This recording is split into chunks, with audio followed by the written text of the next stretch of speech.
Chapter 7. Showdown at the Kangaroo. So, Ava, some coincidence, isn't it? Meeting Sheila on the bus like that. And now, Travis just happens to be playing music on the beach. Do you think maybe God's trying to tell you something? That it's time to cut our ties with Mitch and Ingrid? Ugh, Carter won't listen to me. I'm not real sure he'll listen to Travis either. Travis is the one who invited us to First Assembly back when I started at Lieber. His brother-in-law Stan was the pastor, and it was a very loving place then. But after Stan left to start a new church in Savannah, they brought in Mitch and Ingrid, who had been pastoring up in Virginia. There was all kinds of friction right away, but Mitch was a real charmer, preached a very positive message, made people laugh. So after about a third left, the rest got real comfortable with it, my husband included. But I never did. I sure am thirsty. Are you gonna call Carter and tell him what just happened? Bad idea. The fact I didn't call him to tell him about the car and me skipping work, about Peter Koenig, puts me in a rather weak negotiating position, doesn't it? I'm sure you're right. Man, it's hot.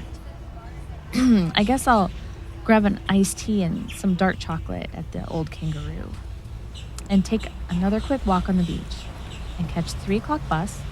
I'll be home at the usual time. And call Carter? As soon as I eat my chocolate. Oh, Lord, have mercy.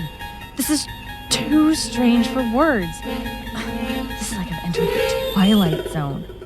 See who the cashier is in line 2? Oh, it's Pastor Ingrid Megatolsky.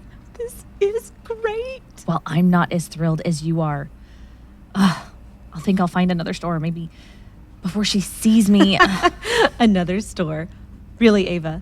She may be pretending not to notice, but I'm sure she saw you the instant you walked in and looking so foxy in your skinny jeans.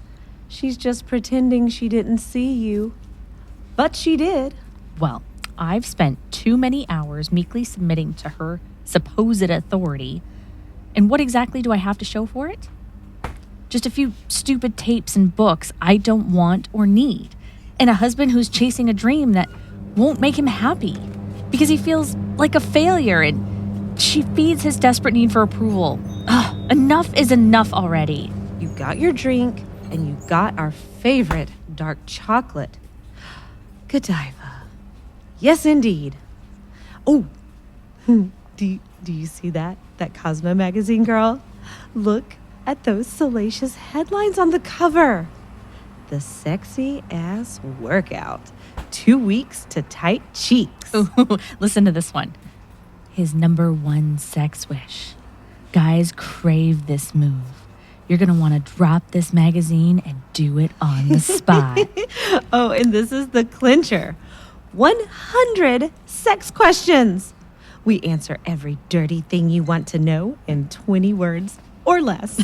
Yes, I am adding this to my cart right now. Oh, I am so proud of you. Hello, Ava. Hi, Ingrid. Nice day, isn't it? Oh, it most certainly is. Your total is 11.24, and your change is 8.76. Thank you, Ingrid. You're very welcome, Ava. I suppose it's none of my business, Ava, but why would you be indulging in a magazine like Cosmo?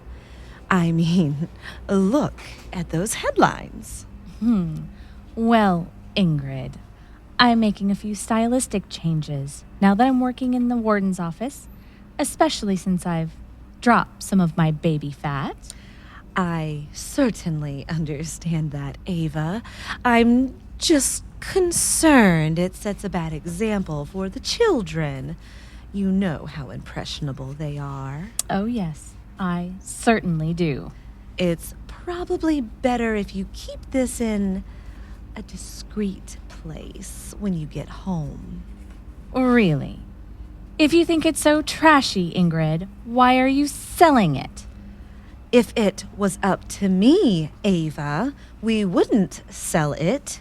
No woman who claims to be a Christian should be reading this. Oh, really? Do all your customers get a lecture on their personal choices? Or do you save that for the people you don't like? Well, will you tone it down, please? This has nothing to do with whether I like you or not. It has to do with whether you are mature enough to minister to others in the body of Christ. Really? And just how mature are you, Ingrid? What has gotten into you, Ava? Have you been drinking? No, Ingrid. I've been thinking. You should try it sometime, instead of acting so doggone high and mighty. I really don't know what's troubling you, Ava. Honestly, I don't. But we'll certainly need to talk about this at the Wednesday night elders meeting. You know what, Ing? I really don't care what you do. Bye. You can't talk to me like that. I won't tolerate insolence. You hear me? You come back here, Ava Whaley. You come back here right now.